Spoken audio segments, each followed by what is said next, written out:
င်္ဂလာပါကလေးတို့ရေဦးတို့ရဲ့ပေါ်မြင် YouTube channel လေးကနေပြီးတော့ပြန်လည်ကြိုဆိုလိုက်ပါတယ်ဒီနေ့မှာတော့မှော်တုတ်တန်နဲ့လိပ်ပြန်တဲ့သမီးဆိုတဲ့ပုံမြင်လေးတစ်ပုဒ်ကိုပြပြပေးသွားမှာပဲဖြစ်ပါတယ်ပုံမြင်လေးမစခင်ဦးတို့ရဲ့ YouTube channel ကို like and subscribe လုပ်ပေးသွားအောင်နော်ဟိုးရှိတော့ငါရောင်စုံပန်းနေအမြဲပွင့်နေတဲ့ပန်းမာလာတောအုပ်ကြီးတစ်ခုရှိခဲ့ဘူးရဲ့အဲ့ဒီတောအုပ်ထဲမှာ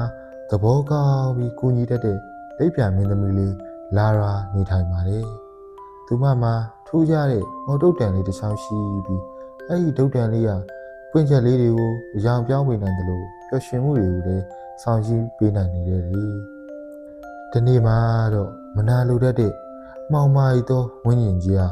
တုတ်ထဲကအယောင်တွေကိုခိုးယူသွားပါတော့တယ်။ပန်းလေးတွေဟာညှိုးနှမ်းကုန်ပြီးတောအုပ်ကြီးတစ်ခုလုံးမီးခိုးရောင်ပြောင်းလဲသွားခဲ့တယ်။ငါကလေးတွေလည်းတချင်းမဆိုနိုင်တော့ဘူးပေါ့။လာရာဟာသူမရဲ့တငယ်ချင်းတွေကိုကူညီဖို့အတွက်မော်တုတ်တန်လေးကိုကားပြီးခီးထွက်ခဲ့ပါလေ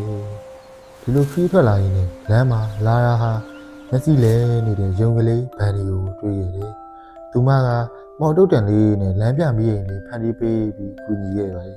။ပြီးတော့အတောင်ပံနားနေတဲ့ပြားလေးကိုလည်းမော်ဆန်းနဲ့ကူးတာပေးခဲ့တယ်။မင်းတို့အားလုံးငါနဲ့အတူရောင်တွေကိုပြန်ရှာဖို့လိုက်ခဲ့ကြမလားလို့သူမဖိတ်ခေါ်လိုက်ပါတယ်သူတို့အားလုံးအမောင်ကိုကြီးစီရောက်တဲ့အခါအမောင်ဝင်းကြီးကဓာတ်စီပါတယ်ဒါပေမဲ့လာရာဟာကြောက်မသွားပါဘူးသူမအမောင်တို့ကိုအနိုင်ယူဖို့ကရန်ညိုးမဟုတ်ဘူးချစ်ချင်းမြတ်တာပဲလို့ပြောပြီးမော်ဒိုတန်လေးကိုတောက်လိုက်တယ်သူမရဲ့တငယ်ချင်းတွေကလည်းလက်ချင်းတွဲပြီးစီတောင်းပေးကြတယ်အဲ့ဒီခါမှာတော့ဒုတ်တန်လေးကနေတောက်ပတဲ့အလင်းတန်းတွေထွက်လာပြီးအမောင်တို့ကိုပျောက်ကွယ်သွားစေခဲ့ပါတော့တယ်။ဒေါ်ကြီးဟာ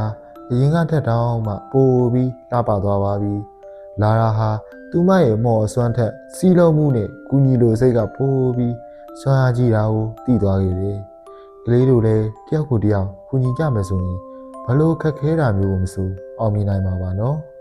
ကဲကလေးတို့ရောတခြားဘာသင်ခန်းစာလေးတွေရရှိကြလဲဦးကိုပြောတော့ပေးဦးနော်နောက်ထပ်စိတ်ဝင်စားစရာပုံမြင်လေးတွေကိုလည်းပြပြပေးတော့မှာဖြစ်လို့ဦးရဲ့ YouTube channel လေးကိုလည်း like and subscribe လုပ်ပေးသွားခဲ့ဦးနော်တတနောက်ထပ်ပုံမြင်လေးတွေနဲ့ပြန်တွေ့ကြမယ်